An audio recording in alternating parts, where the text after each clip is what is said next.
Ebullient greetings. I'm your host, Jacquie Bird of Jacquie Bird Spiritual Wellness, your guide to stress and anxiety relief, mindfulness, awareness, self-care, self-love, and personal growth. Welcome and thank you for joining me as we roll with peace in mind. Today's riff is Are You on the Right Train? Riding on the Urge. These episodes feature people who are doing their thing, they follow their heart and their passion, and they create how they want, what they want, when they want. And they are riding on the right train. Today's spotlight is the fabulous Valarie Pettiford. Yay! Girl, thank you. Hilarity. We are cackling. Okay. First of all, you are getting ready to hear from the most fantastic Valarie Pettiford. Okay. I am so grateful that you are doing this again with me. Okay, so I had a little I'll tell you why. I am known to some people as Lucy, and as in I Love Lucy show. So I had a Lucy moment the last time that we spoke. We did this fantastic, almost an hour, and we were like, okay, we took a break. We're going to come back in, and we did the second part, and then I saved it. But Zoom doesn't tell you that you're going to overwrite what you already have. It just saves it. And so to my horror, the second part overwrote the first part of the interview. It hurts to say that. It hurts to say it. It is hurting me to say it. But that's what happens. Okay. It's okay. Stuff happens. Stuff happens. So anyway, Val is so gracious to do this again with me. So I am so excited to talk to you. First of all, I had not seen her, Yes. Golly, 25 years? Yeah, right? Is that?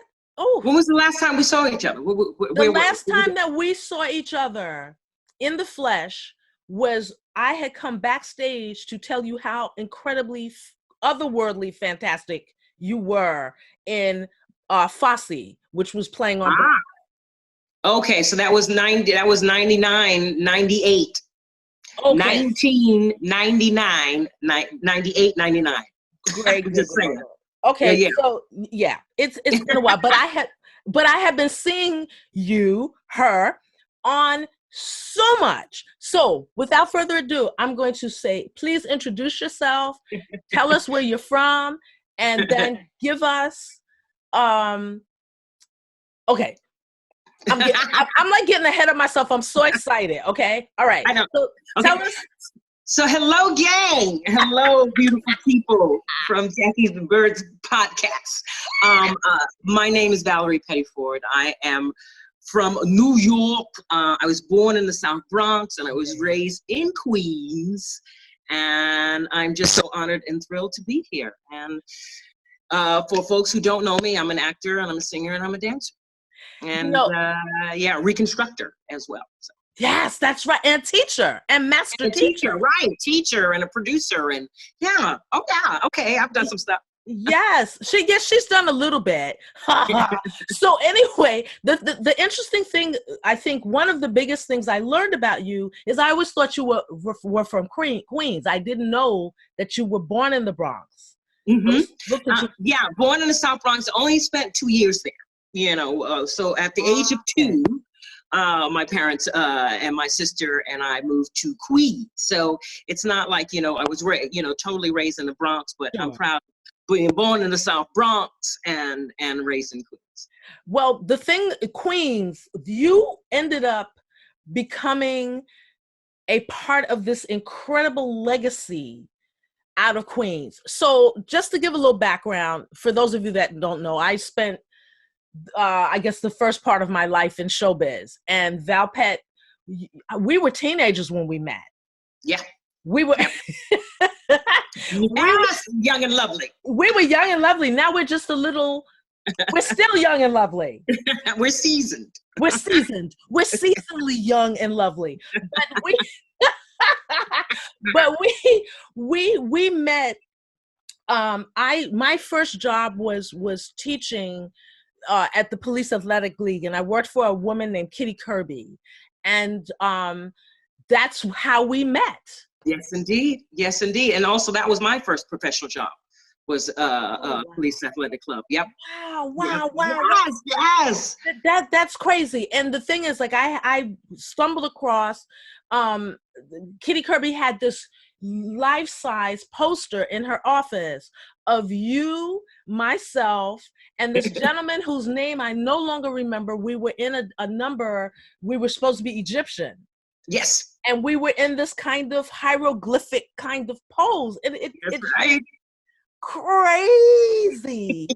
And I remember that day so vividly. It's not that much I remember too more from way back then, but I do remember that, and it's so awesome. And that's what's crazy, because we've done so much. You meet so many people, and sometimes these jobs flash by where you're not so sure you know the face, but you're not sure where you met them, and that's one of the things that I'm very clear. I know where we met. So you were part of this legacy, this juggernaut that was Bernice Johnson. Yes. That came out of Queens. Oh my God. Come on. I mean, they changed my life. They, I am who I am because of them.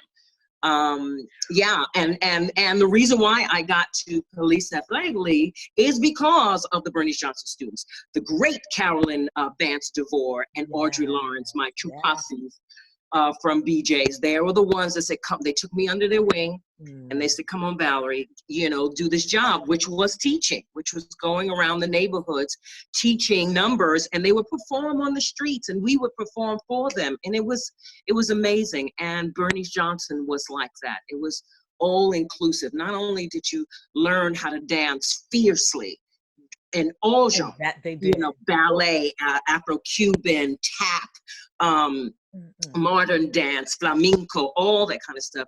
She also trained you on the other side of the stage. We had to, operate lights. I was teaching at the age of 11. I had my own classes. Oh yeah. See, we had to sew costumes. We were gigging, and events and concerts and prisons and performing and it was a whole lifestyle on how to work in this business and how to present yourself in this business and how to be professional in this business and how to be a team player in this business and how to not get out of line in this business and think you are better than. You humble yourself. You ingratiate yourself. It's beautiful competition. I learned all that besides my incredible parents and my family, my sister, but I learned that as well from Bernice Johnson and those students and those teachers. Great, Googa Mooga, because I remember when you guys, we revisited each other. I used to work for another legend who spoke so highly of Bernice, named Frank Hatchett. I mean, yes. Oh my God. Yeah. Yes. I mean, he loved Bernice, and we would when you guys came to it's now Broadway Dance Center, but it was JoJo's Dance Factory. When you kids came, it was like we were so excited because it was like, even though we were all in around the same age, we knew that you guys had been in the trenches for a long time, and y'all were a well-oiled machine. So they would come and y'all would slay. They were slaying before the term was coined. Y'all were the slayage back then. Thank you so much. We would just be like, oh my God. I remember we were in so much awe, and the talent that came out of that studio. between the choreographers, the dancers, the directors, you know, for Michael Peters. Michael Peters. Oh, come on, Lester Wilson. Wilson. Oh my God. And then the teachers that came to teach us, Gail Gaudreau and everybody from Ailey and Joffrey Ballet and all this kind of stuff. I mean, it was true mastery. And all, of course, all the dancers that became, especially during that time, because we're talking about, the late 60s, early 70s. And so when the variety shows and were really prevalent on television, like most of those dancers were from BJ's, you know what I mean? Of course, the great Candy Brown was one of the first, not one of the first, because you're not that old, but one of the premier Bob Fosse dancers. And Eliza with the Z and on Broadway.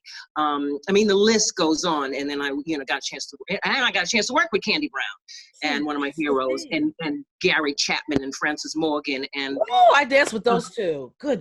Right. I mean, and the list goes on and on and on. And I thank them from the bottom of my heart for everything they gave me and taught me.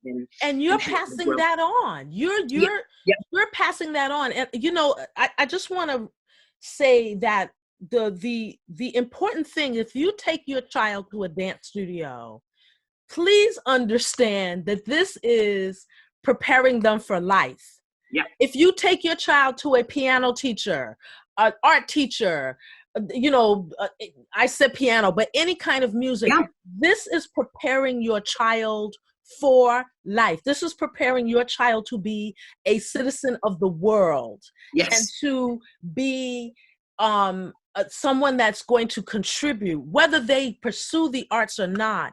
It's the training and the foundation, because that's what it is. It's a foundation. And the discipline. I was just about to say that, my love. It's even if you don't choose that as your profession, those lessons will carry you through corporate world, digging a ditch, through whatever medicine or whatever it is. It's amazing what the arts can do. It's a discipline, to echo, a discipline, a foundation, a direction. It helps you with your self-esteem. It helps you how to carry yourself in the world.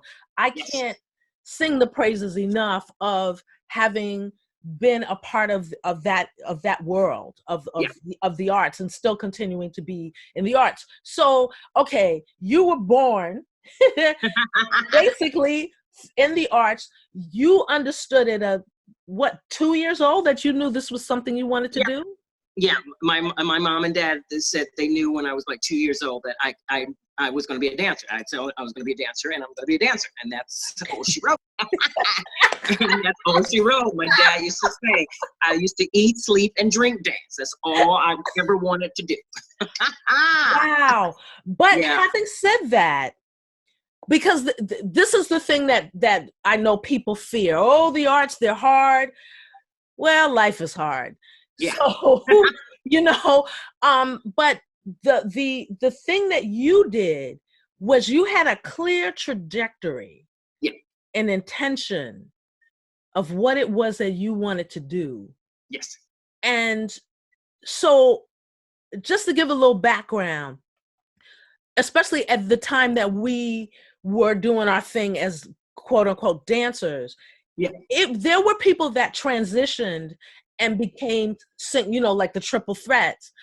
But there were also people that had a hard time transitioning out of being a dancer. And you did that. Right. Yeah, I did. Yeah. And there were specific steps that I took, to make that transition, you know what I mean? And I think because of Bernice Johnson's training, because of my family, because of my sister, they helped me navigate how to do that, trial and error, people that, took me under their wing.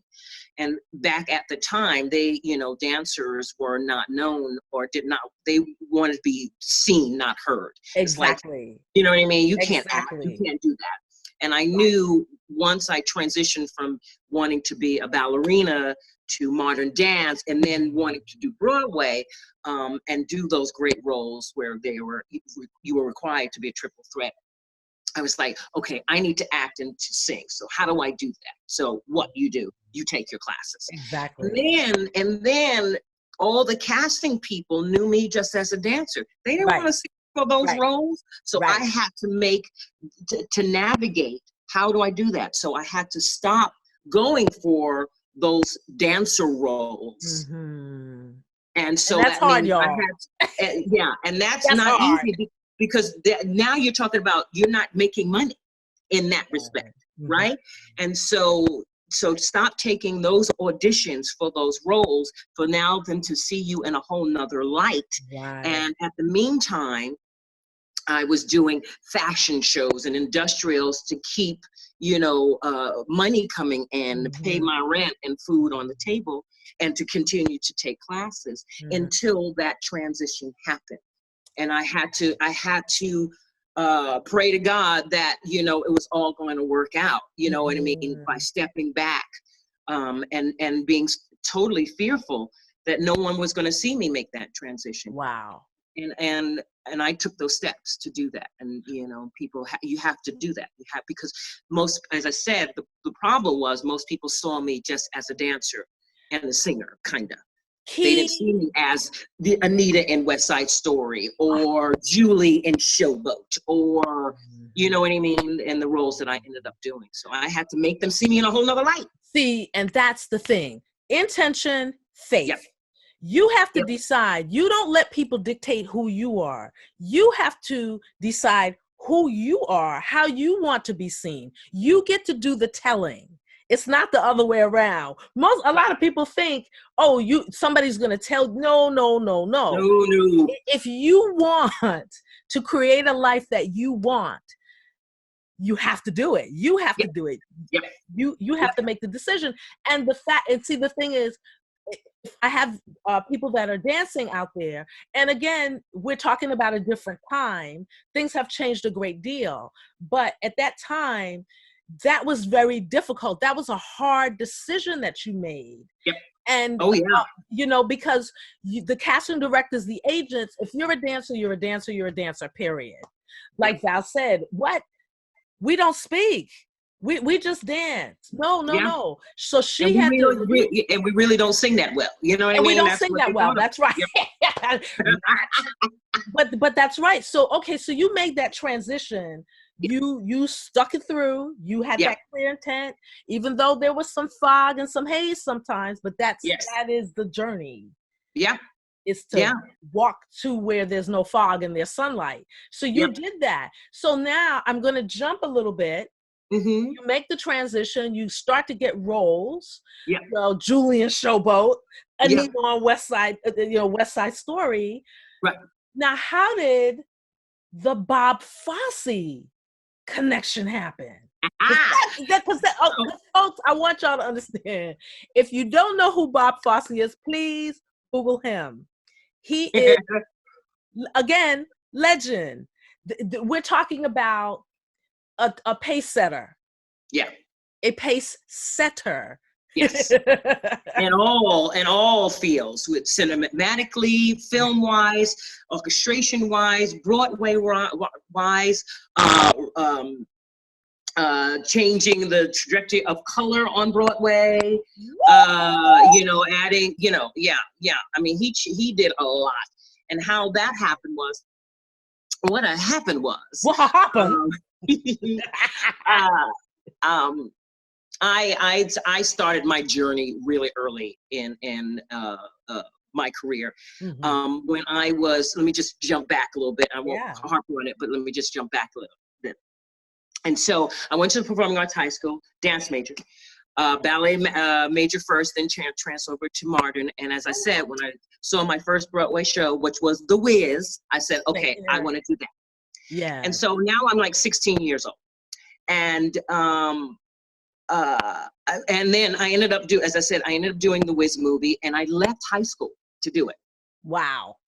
Because in performing arts, you could not work and be in class at the same time.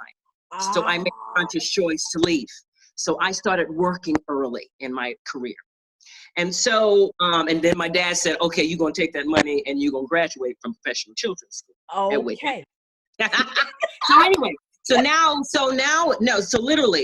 I'm like 16, 17. I auditioned for a show called Broadway Musical, and unfortunately closed the day after it opened.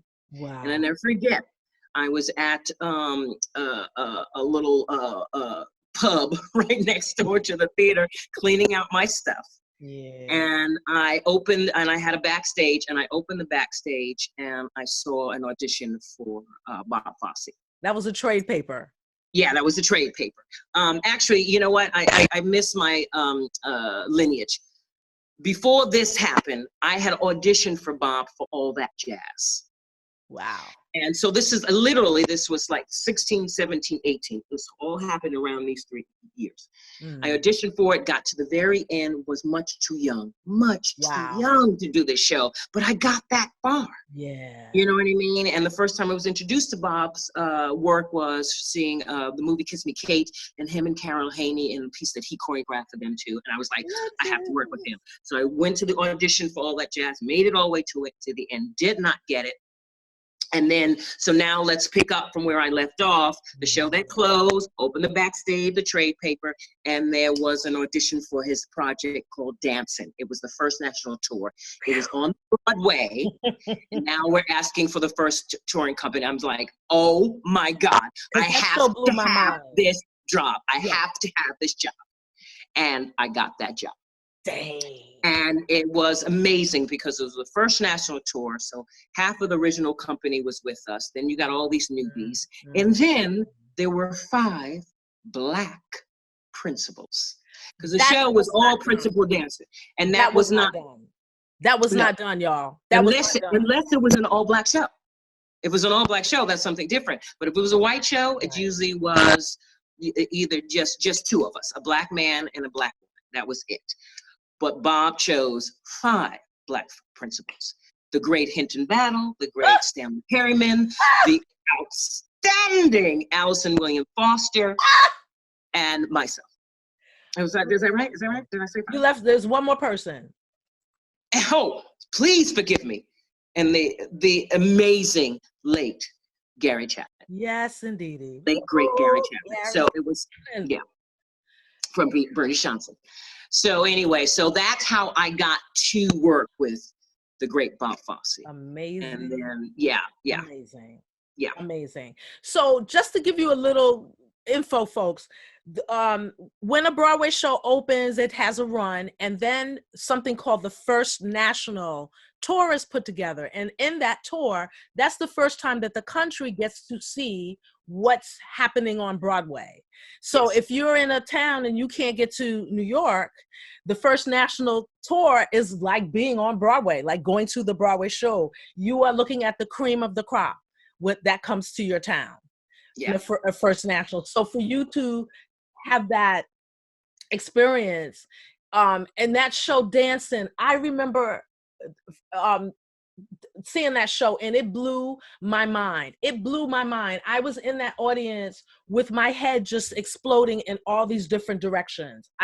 Being a great dancer like you are. I mean, this was the first show that had just dancing. It was 3 acts of dancing. They've never happened on Broadway before. And there was no book. Right. That was not done. Again, that just was not done. So as a dancer, to sit and see that told me what was possible. Yeah. What you have to think it for it to become. You have to think it. You have to see it. So, you have this first experience. And again, if you're not familiar with Bob Fosse, please Google him. He broke the mold. Yeah. Yeah. That's all you can say. I mean, because he really did. You know, people are doing this stuff now. Michael Jackson, Beyonce with, put a ring, the ring on the finger, the single ladies. I mean, Kelly Rowland, she did Who's Got the Pain. I mean, so yeah, he's so prevalent. And of course, then they had the great FX series, Fosse Verdon. And talking about their personal life as well as. Which you worked on. Yes, I got to reconstruct his original choreography for numbers in that Now, piece. again, And how that's insane. Yeah, I know. I'm part of the legacy, the Bird and Fosse legacy, where we reconstruct his choreography through master classes, and then the opportunity, to do this FX project. Thank you, Andy Blakenbuehler, the original choreographer, and Susie Meisner, who took over for him, for making all this happen for us. And of course, the entire producing team, Lin-Manuel and his Tommy Kail and all that kind of great people. One of the things is, when we talked before, you always have remained humble in this industry, because I want you guys to understand that what Val has achieved and continues to achieve, she has broken the mold in her own way by having a clear vision. So I want to just jump back a little bit. Mm-hmm. Okay, because the beauty is you have been mentored throughout your career, and then in turn you are mentoring. Yes. So the thing I'm kind of ahead of myself a little bit, because I want to touch back on that. The importance of mentoring, the importance of being a mentor to someone or a whole bunch of someones. Yes. Okay, so you do dancing, and how did Broadway happen with Fosse? Well, so after I did dancing, did a couple of more things, the Cotton Club movie came through, and that was a fabulous project to be a part of. Oh my God, that was a whole nother story. Cotton Club movie, and I did a show called Grind. Yes.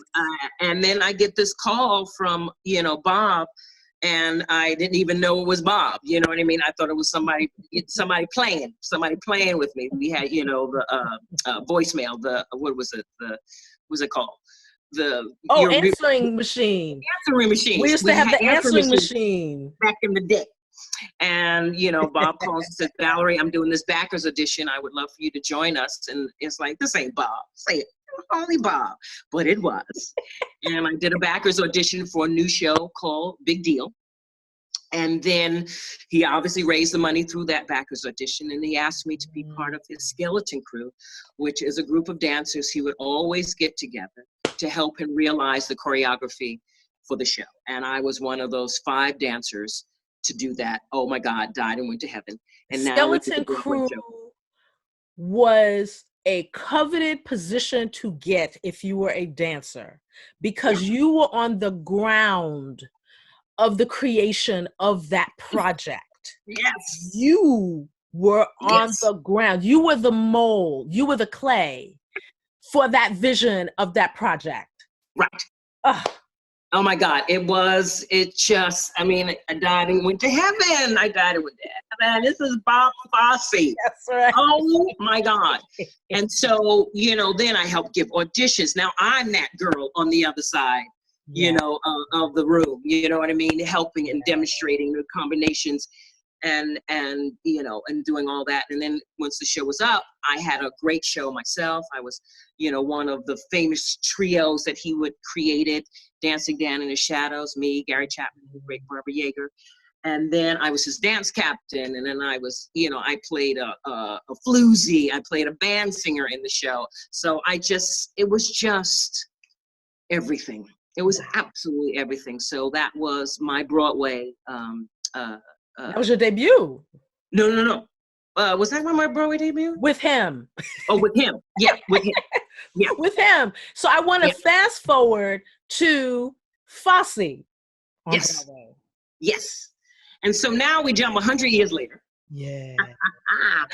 And I get this call, and they say, Valarie, we want you to come down, and, and I had an audition. Come down and audition for this new show we got called Fosse. And it so happens at the time was the producers of Live Ant, who I actually just did Julie and Showboat with on tour. Mm-hmm. And so I'm like, sure. And so I got the starring role. Myself and Jane Lanier were the stars of Fosse. And it was kind of like I did the Cheetah Liza roles and Jane Lanier did the Gwen Verdon roles, which was awesome. And again, buddy. I'm sitting in the house with my mind blown. My mind is just, my brain is exploding because again, we're talking about the cream of the cream up on that stage. I mean, we had an amazing cast. The cast were just ridiculous. The cast was incredible. You were on fire. You were just, life is just a bowl of cherries, girl. When you sang that, I had a new appreciation for that song. Right. And that song was originally that orchestration, and was originally the opening closing of the show of Big Deal, sung by the great Loretta Devine. Yeah. Oh my God. Yes. And so, oh my God. I mean, I can't even pretend to be close to what she did with that song. Yeah, but you did you. No, you did you. That because I saw Big Deal, and I saw her, and she continues to be just mind blowing. She's a light force. Yeah, but what you did, what I appreciated as a fellow performer, I appreciated that you made it yours. Right. That it was not you doing Loretta Devine, it was you doing you. Right. And I had a new appreciation for that song. Right? Oh my God, and that was Bob, of course, with Harold Gordon as well as, orchestrator and musical director and stuff. But Bob had such an ear for music. He was such a great musician without being a musician. I mean, he probably did. There's so many things I still learn about Bob. But yeah, I mean, the way he came up with how to sing that song, and also the song was very dear because that was his motto. That was his motto. That's what he lived. Oh, wow. Yeah, and I found out because Gwen Verdon told me so. Oh, that's a beautiful piece of information. That was his motto. Life is just a bowl of cherries. Yep, that was his motto. Yeah, and when I do my one-woman shows, that's what I always tell that story. Stay tuned for part 2 of the fabulous Valarie Pettiford's interview.